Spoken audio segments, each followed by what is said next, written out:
Vamos a explicar básicamente lo de la misión que se envió a Estados Unidos para la compra de carros tanque y poder distribuir combustible de esta manera, quitarle presión a los ductos, poder cerrar, abrir los ductos de acuerdo a lo que convenga, tomando en consideración abasto y tomando en consideración el que no haya tomas clandestinas, que no haya robo y que se garantice también la seguridad de la gente. Entonces, asistieron la secretaria de Economía en esta misión, Graciela Márquez, Irmeréndira Sandoval, secretaria de la Función Pública, y Raquel Buenrostro, oficial mayor de Hacienda. Ellas tres van a informarles sobre esta misión de adquirir los carros tanques para no depender solo de los ductos, tener un margen de operación que nos permita garantizar el abasto en todo el país sin tener que padecer, sin que la población tenga que hacer filas, colas para abastecerse en todo el país. Pensamos que con este plan vamos a resolver el problema.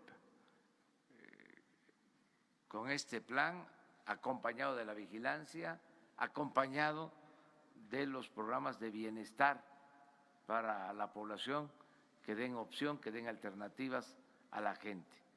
Entonces, le voy a pedir a Raquel Buenrostro, la oficial mayor de Hacienda, que les exponga, que les explique qué fue lo que hicieron para adquirir estas unidades.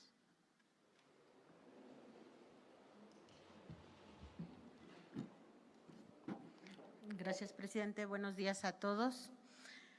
Bueno, como ya se les ha venido informando en varias de las reuniones por el presidente, se designó una comisión que está formada por la Secretaría de Economía, la Secretaría de la Función Pública y la Oficialía Mayor para adquirir las pipas.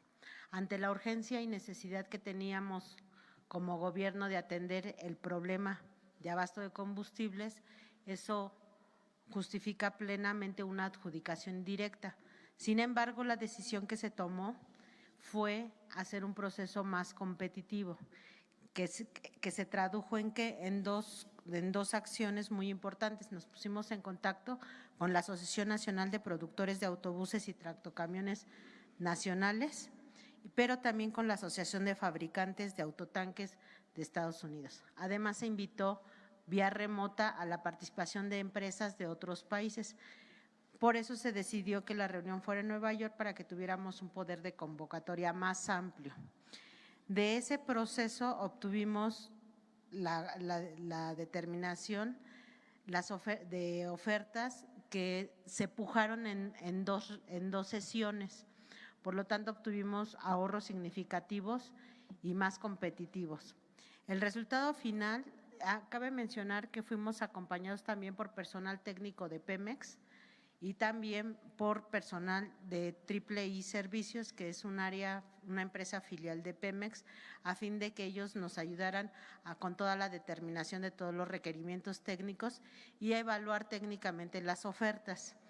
Del proceso que se concluyó el día de ayer, llevamos un avance de una de una celebración de memorandos de entendimiento de 671 autotanques, equivalentes a 140,000 barriles diarios, por un monto de 92 millones de dólares americanos.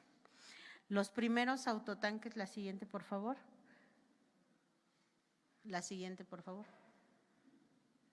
Los primeros autotanques llegarán el 1 de febrero, son 50, el 8 de febrero otros 50 y progresivamente el resto de los autotanques.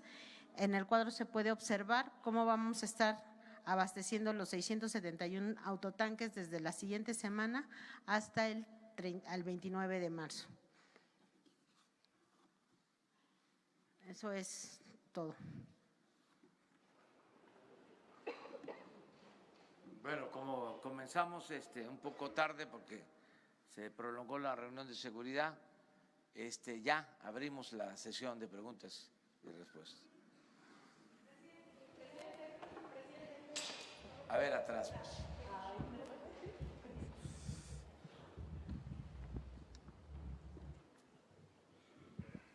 Gracias. Buenos días, Nayeli Roldán, de Animal Político. Presidente, preguntarle, ayer le habíamos comentado esta situación de los 3 funcionarios de Pemex que están involucrados en la estafa maestra. Primero, preguntarle si había podido revisar el caso. Sí, lo revisé y en efecto, tienen ustedes razón, hay 3 funcionarios que sin declararlos culpables estuvieron involucrados de una o de otra manera en este proceso, la llamada estafa maestra. Por lo mismo, se les pidió información, entregaron notas informativas, los 3, argumentando que no tenían ellos responsabilidad. Sin embargo, le hemos pedido a la secretaria de la Función Pública, Irma Herendia Sandoval, que nos presente un dictamen a más tardar en una semana para tener todos los elementos, no cometer una injusticia, pero al mismo tiempo no permitir impunidad y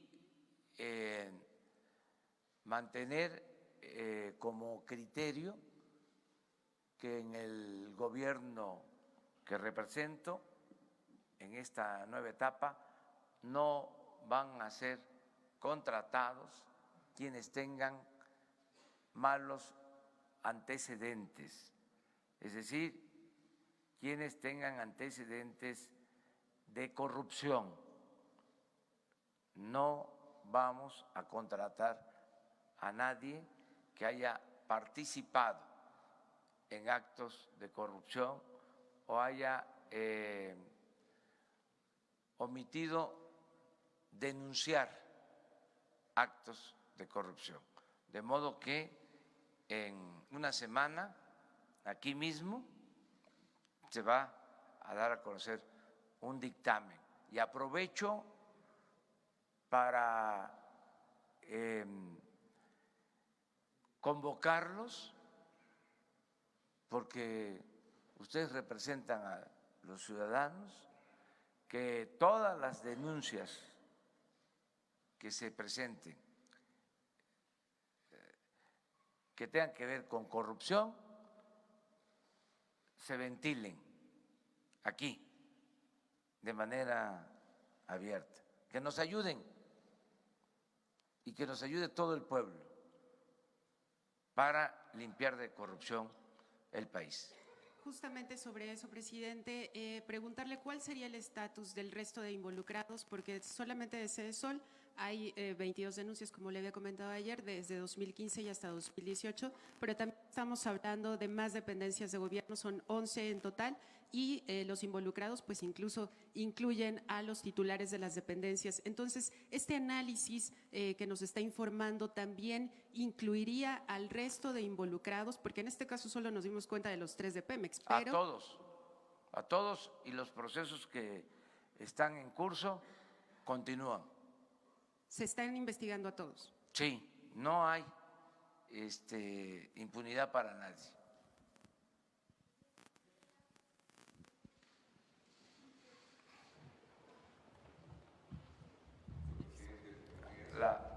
Micrófono. Luis Flores, de Noticias El Agro del Estado de Guerrero. Queremos saber sobre el Plan Nacional de Desarrollo, cómo va el avance, tienen hasta fines de abril para presentar, ese es uno. Segundo, si es posible que el señor secretario de Agricultura podría explicarnos pormenorizadamente, en el caso particular del Estado de Guerrero, sobre el fertilizante, el programa presidencial de fertilizante para Guerrero 2019, ya que se asignó 650 millones de pesos, cuando este programa de fertilizante gratuito en Guerrero viene desde hace 20 años con 1.200 millones de pesos. Hay una inquietud de los productores. Y también la otra es si es posible que en el ejemplo que usted está dando de dar conferencias todos los días de lunes a viernes, por lo menos una vez a la semana pudieran los señores delegados federales pudiera dar también un informe sobre qué está haciendo o cuáles son los programas y proyectos que tiene el gobierno federal en cada una de las entidades. Esta expresión no es única, somos varios reporteros en diferentes entidades que coincidimos con esta petición. Eso es cuanto. Gracias. Muy bien. Mire, acerca de los fertilizantes, el estimado que tenemos es de 600 millones de pesos. Esto es lo que, según los técnicos, se necesita, que con eso cubrimos el compromiso de que se entreguen los fertilizantes de manera gratuita a todos los productores del estado de Guerrero. En caso de que no alcanzara, hay recursos adicionales, pero pensamos que con lo autorizado va a resolverse la demanda.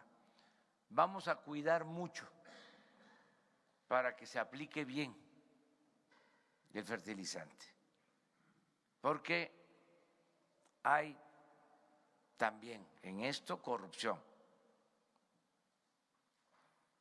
Se entrega el fertilizante, a veces aparentemente, nada más se firma de que se recibió y no se surte y se vende.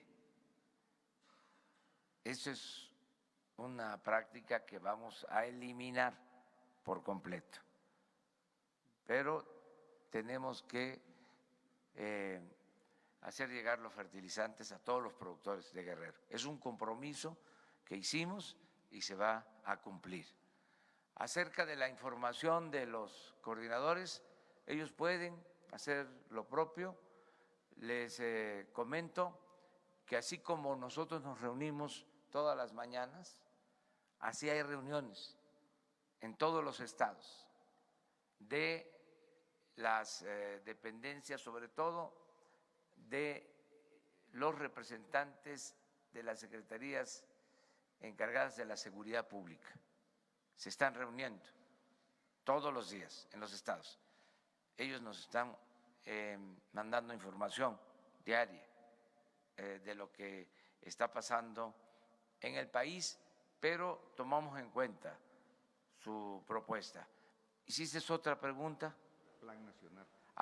Es muy importante esa pregunta sobre el Plan Nacional de Desarrollo. Se va a presentar en el tiempo que establece la ley y se van a dar a conocer cuáles son las estrategias básicas para que logremos el crecimiento con justicia, el progreso con justicia en el país. ¿Qué significa esto? Que podamos crecer económicamente y al mismo tiempo que haya bienestar. Queremos crecimiento, pero también queremos desarrollo, no solo aumentar la tasa de crecimiento anual, que sea más del 2%, como ha sido en 30 años, en promedio 2%. Es de las tasas de crecimiento más bajas en el mundo. Es otra prueba irrefutable del fracaso de la política económica neoliberal. Ni siquiera en términos cuantitativos han habido buenos resultados. Pero no basta con crecer, hace falta también distribuir el crecimiento, distribuir el ingreso, distribuir el presupuesto público para que haya bienestar. Por eso hablo de crecimiento con bienestar, progreso con justicia, porque nuestros maestros nos enseñaban que el progreso sin justicia es retroceso. No se trata nada más de crecer, sino que los beneficios del crecimiento lleguen a todos. Nos decían nuestros maestros, modernidad, pero forjada desde abajo y para todos. Entonces, esta filosofía es la que vamos a aplicar en el plan de desarrollo que vamos a presentar en su momento.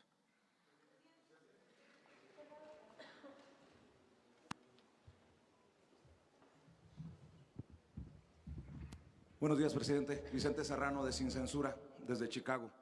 Dos cosas. Hace unos días, una escolta, un policía estatal del Estado de México asignado a una familia rica del Estado de México, me decía que quiere regresar a los operativos. Yo le pregunto, ¿hay un censo? Y sé que ya ha hecho algunas asignaciones de escoltas que regresen a operativos como los ductos. ¿Hay algún censo de cuántos escoltas está pagando el mexicano en diferentes estados, en diferentes municipios, para empresarios o políticos? Y si puede haber un llamado de usted para que se haga, si es que no existe, para que estos escoltas regresen a los operativos que tanto se necesitan de seguridad pública. Y por otro lado, si me permite, ayer hablaba de que ya no va a haber chayote. Si el chayote no es publicidad oficial y si la publicidad oficial ya no es chayote, puede haber un compromiso aquí abiertamente para que las mismas empresas que fueron beneficiadas en el sexenio pasado, que aparecieron una y otra vez al tope de la lista, TV Azteca, Televisa, Imagen, en la redistribución que usted ha propuesto, no aparezcan nuevamente en su gobierno como los más beneficiados, para evitar cualquier idea de conflicto de interés, entendiendo que los dueños de esas empresas forman parte del grupo empresarial que lo quiere asesorar. Gracias. Bueno, en el caso de las escoltas ya están prohibidas, para decirlo con claridad, en lo que tiene que ver con el gobierno federal. Solamente se da protección a quienes trabajan en temas de seguridad o quienes corren algún peligro por su labor, por su trabajo especial, cuando hay amenazas.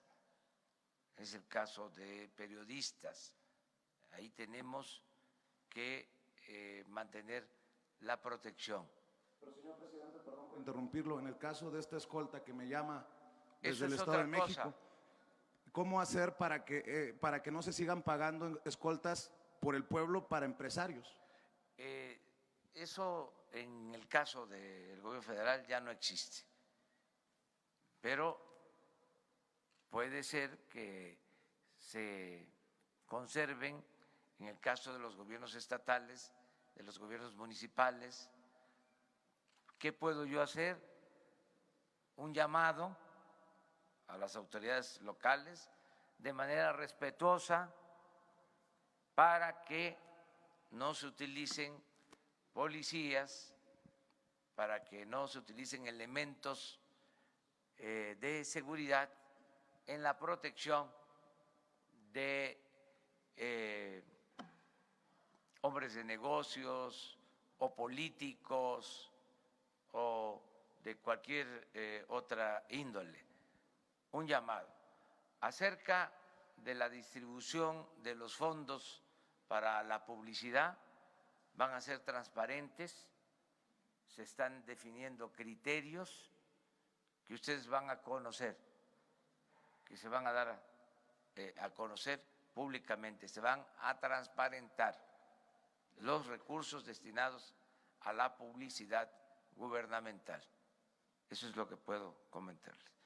También no hace falta que ustedes me den nombres de autoridades, que ustedes lo hagan aquí por represalias que puedan haber. Ustedes me entregan a mí la información y yo con mucho cuidado la doy a conocer aquí. Yo recibí esta información, que se verifique que en el gobierno del estado de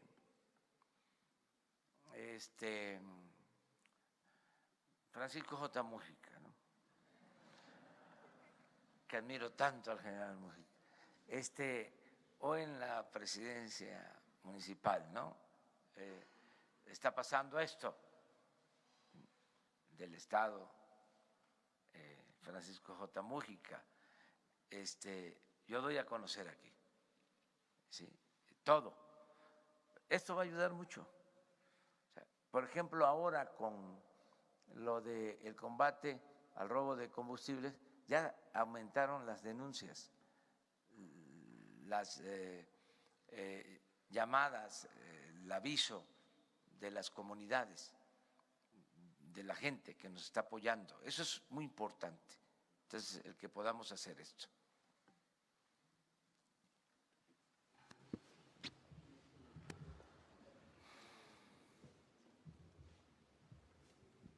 Buenos días, señor presidente. Su servidor Carlos Pozos, de Líderes Mexicanos y Petróleo y Energía. Son dos preguntas. La primera pregunta es, y le pediría de lo que usted dice, que se haga una auditoría, una investigación a PMI Internacional. Va a encontrar muchas cosas. Pemex, el huachicol, apenas es la punta del iceberg. Es un cáncer, una metástasis en Pemex, señor. Hablaba ahorita de fertilizantes, bancos, hospitales, todo Pemex, señor presidente. Mi segunda pregunta es, usted como presidente emanado de la izquierda mexicana, ¿se ofrecería a dialogar con Nicolás Maduro? Si lo ha hecho, y preguntarle si ya leyó usted los artículos 223 y 350 de la Constitución de Venezuela. Eso es todo. Muchas gracias. Acerca de lo primero, pues vamos a limpiar de Pemex de corrupción, y la Comisión Federal de Electricidad y todo el gobierno, Vamos poco a poco. Algunos dicen que con mucha prisa. Pues no, es que tenemos mucho trabajo que hacer en esa materia. Pemex Internacional, desde luego, requiere una revisión a fondo, porque incluso llegó a ser independiente del Estado mexicano, funcionaba como una empresa privada sin control, sin que tuviese que rendir cuentas. Sí, desde hace tiempo, y no solo es la refinería que se tiene en sociedad en Estados Unidos, es que la compra del combustible no se transparentaba, y eso lo vamos a hacer, vamos poco a poco. No conozco esos artículos de la Constitución de Venezuela, sí conozco el artículo 89 de nuestra Constitución, la fracción 10ª, que establece que en política exterior nos debemos de conducir con los principios de no intervención, de autodeterminación de los pueblos, de solución pacífica de las controversias. En esto que está pasando en Venezuela, yo apoyo la postura asumida por la Secretaría de Relaciones Exteriores, lo que externó el día de ayer el secretario de Relaciones Exteriores de México, Marcelo Ebrard, que como podría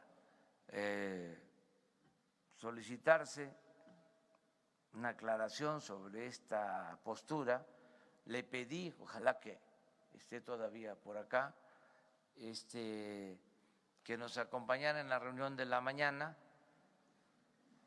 y que, miren, por si se necesitaba. Pero antes de darle la palabra a Marcelo, quedamos, había otra. Que si se ofrecería usted a ser interlocutor con Nicolás Maduro. Es lo mismo, que sí, tiene que ver, es lo mismo. Se lo dejamos aquí a Marcelo. Gracias, señor presidente. Con su permiso, señor presidente, señoras secretarias, oficial mayor de la Secretaría de Hacienda. Amigas, amigos, sí, efectivamente la posición que adoptamos, que ya es de su conocimiento, en primer lugar está basada en los principios constitucionales de la política exterior mexicana. Artículo 89.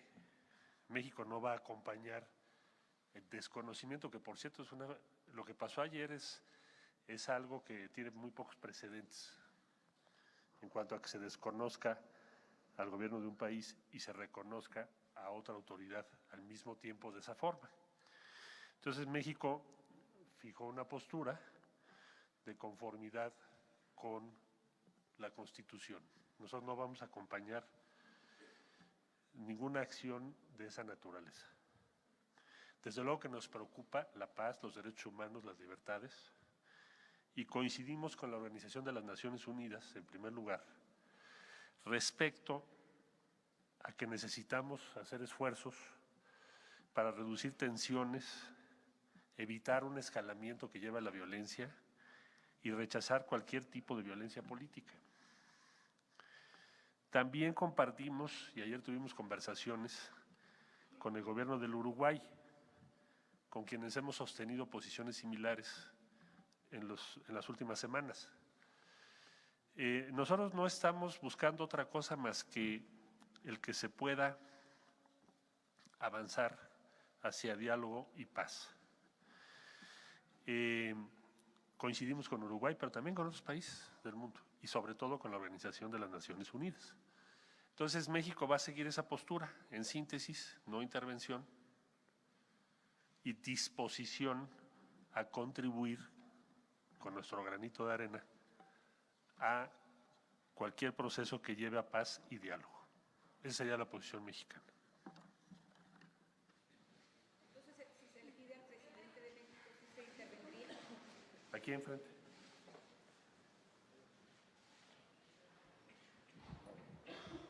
Sí, Juan Pablo Espineto de Bloomberg News. Respecto de ese punto, justamente, en el comunicado de ayer, la Secretaría dice que está en sintonía con varios organismos, incluyendo a la Unión Europea. Sin embargo, la Unión Europea fue bastante más explícito en el comunicado de ayer. Ellos piden elecciones libres y creíbles en Venezuela. Preguntarle entonces si ustedes están de acuerdo con ese punto. Y en respecto al llamado al diálogo, ¿cómo se dialoga con alguien que es un dictador, que no ha querido dialogar en las ocasiones anteriores? Bueno, yo le diría que vamos a tener diálogos en estos días con varios países de la Unión Europea, pero el punto esencial es que buscaríamos varios países del mundo, o coincidimos, para empezar la Organización de Naciones Unidas, que nos representa a todos, coincidimos en que cualquier paso que pueda llevar a diálogo y finalmente paz es algo que vale la pena. Hoy sería muy rápido, muy pronto, para poderle yo dar a usted detalles de las posiciones de toda la Unión Europea. Por cierto, estaban ayer recabando información también, igual que nosotros. Entonces estaremos informando los próximos días qué evolución tiene, pero por lo pronto la disposición mexicana es esa. Por favor. Pedido de elecciones. Vamos a ver, no sé todavía en qué consiste lo que ellos están pensando. Lo voy a consultar con ellos. Nadia Sanders de México.com. Preguntarle, canciller, el personal diplomático mexicano en el país, en Venezuela, ¿qué acciones están tomando?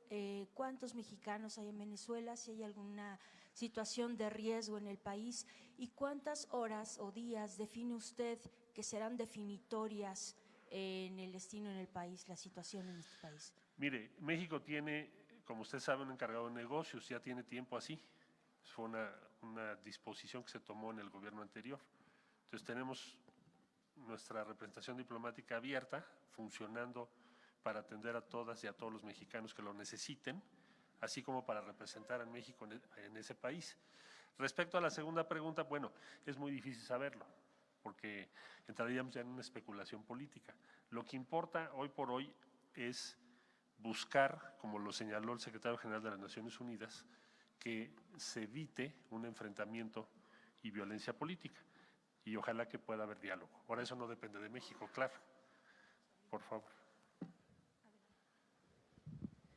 ¿Qué tal, secretario? Carolina Altolaguirre, de Noticieros Televisa. Preguntarle, en tanto se resuelve esta situación en Venezuela, en este momento, ¿México reconoce a Nicolás Maduro como el presidente? Sería la pregunta, ¿sí o no?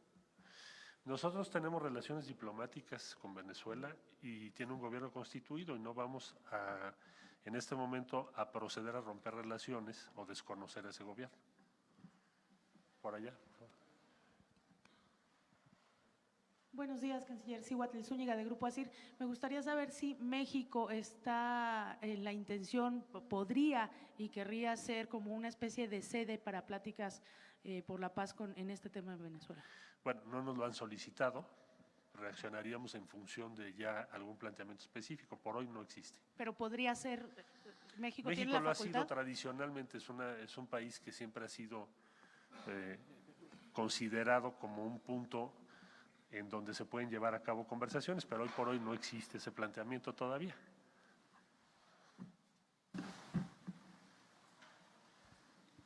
Buenos días, canciller. Mariana León, del Financiero. Preguntarle, ¿ustedes tuvieron alguna especie de comunicación ayer con el gobierno de Venezuela, con el gobierno de Nicolás Maduro?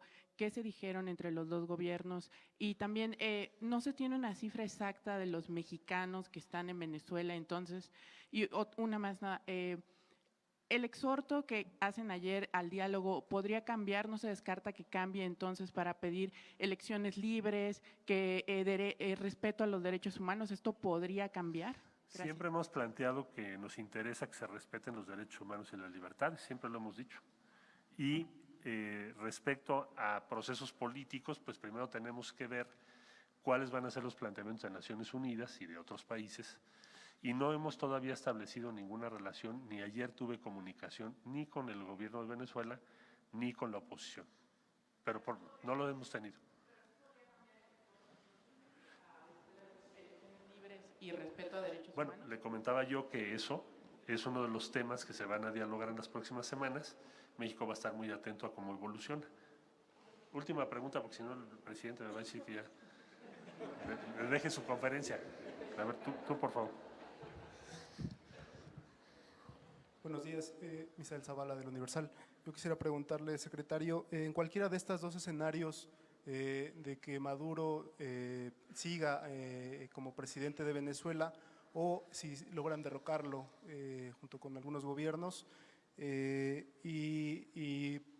bueno, seguiría Juan Guaidó como presidente, digamos, en ese escenario, México continuará con las relaciones con Venezuela normales como ha venido sucediendo.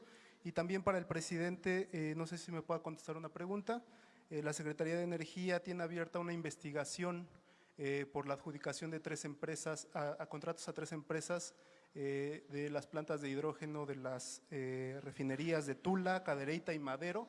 El tema es que después de la venta de estas plantas, Pemex ya debe de comprar el hidrógeno a estas empresas por 2.7 millones de dólares mensuales, digamos, y no sé si se investigue ya en este caso al extitular de Pemex, que es Carlos Treviño, pues los contratos se firmaron durante su administración como director de Petróleos Mexicanos, o si hay alguna investigación abierta por parte, digamos, del gobierno federal. Gracias. México mantendrá abiertas relaciones con el actual gobierno de Venezuela, así como su sede diplomática, y ya con los acontecimientos que ocurran en los próximos días, para no entrar en especulaciones, ya le informaríamos qué decisiones tomaríamos.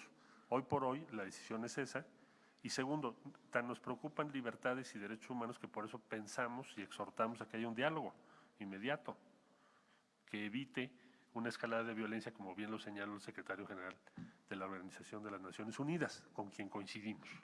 Muchas gracias.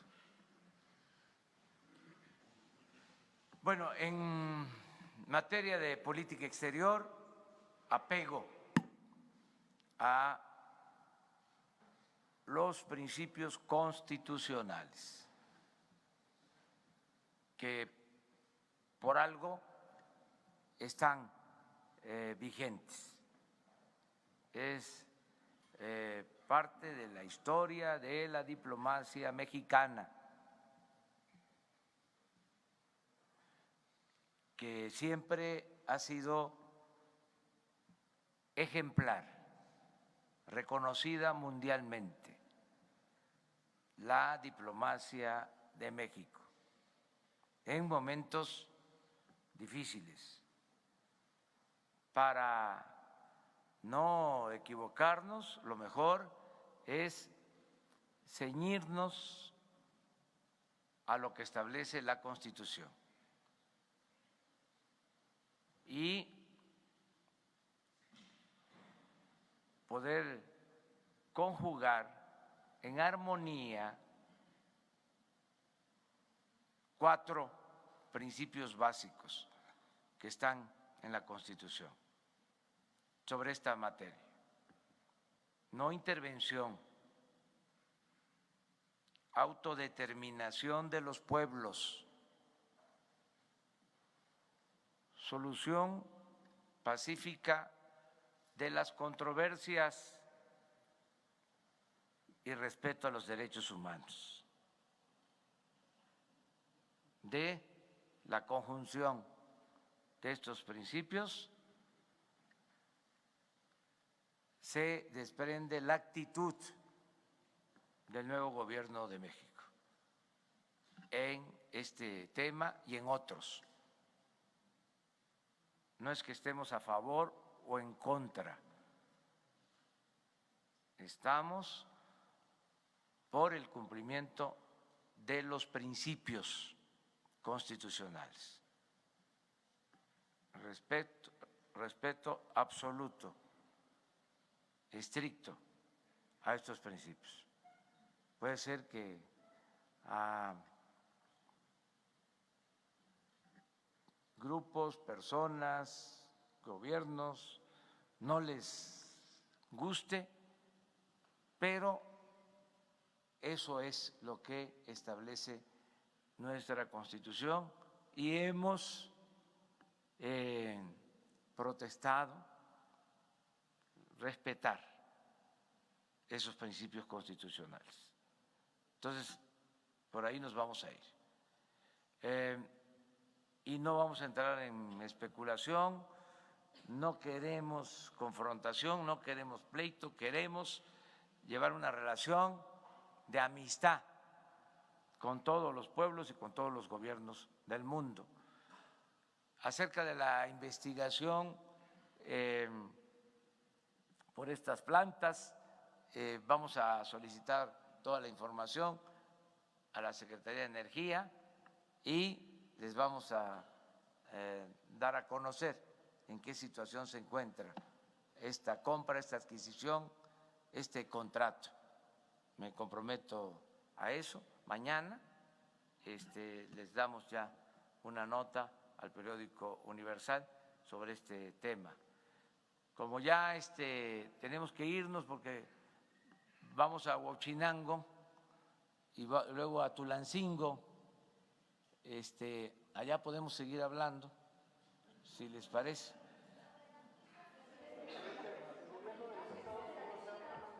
Sobre las pipas, sí. Es que el acto de Huachinango es a las 10:30 y hacemos como 2 horas.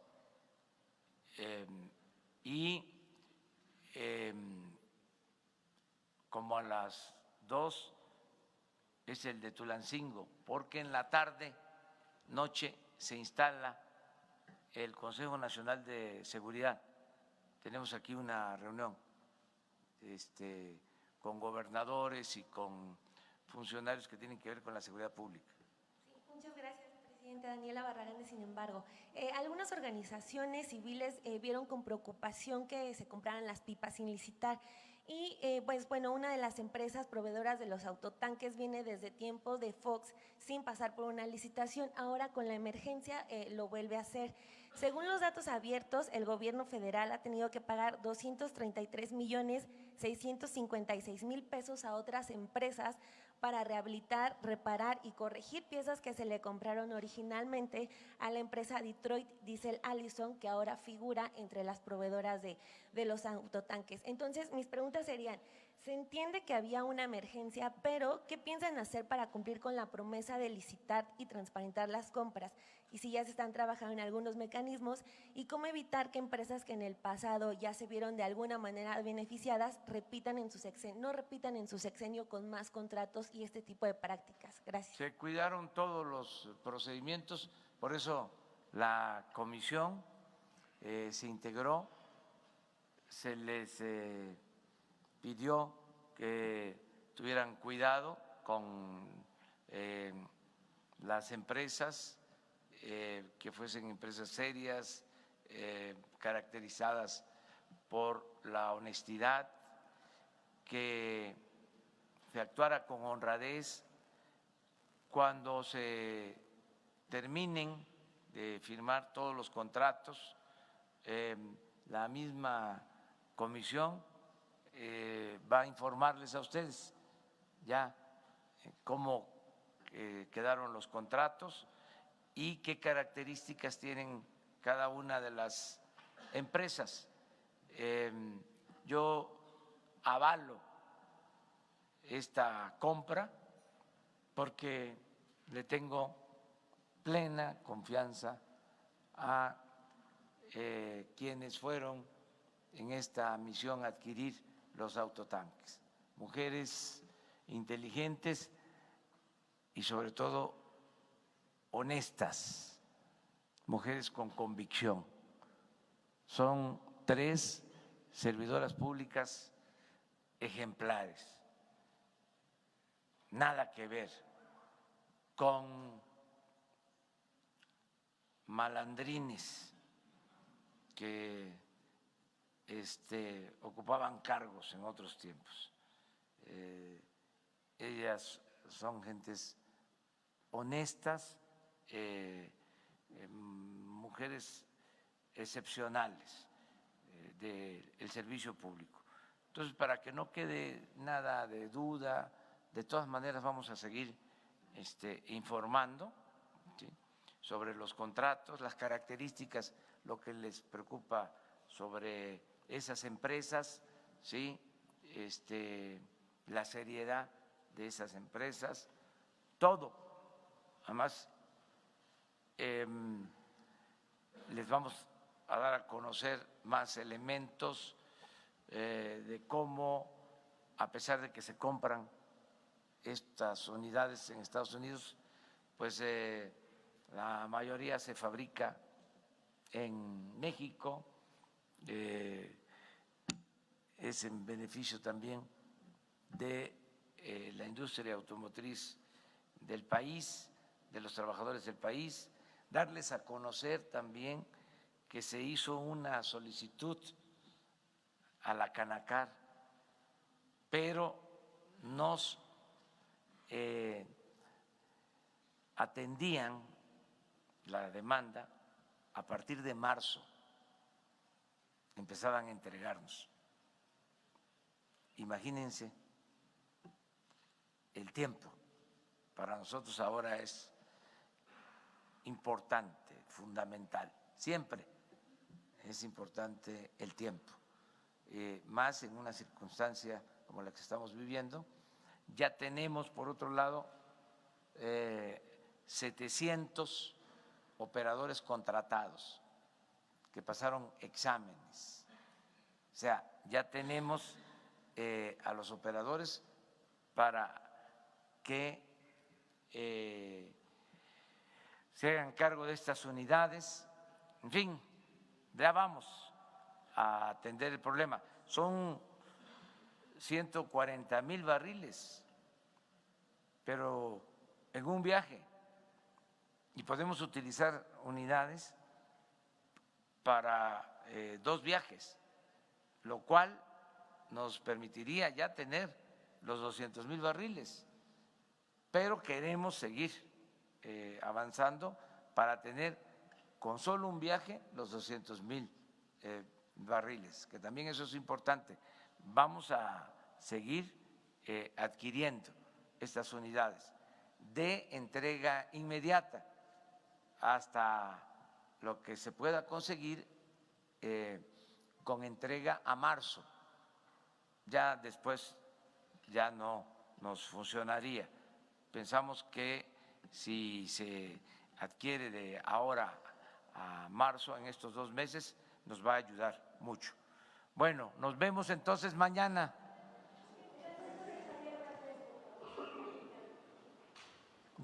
Buenos días, Rocío Méndez de Noticias MBS. El día de ayer se reveló que es muy posible que a Javier Valdés lo haya matado el narco de Sinaloa.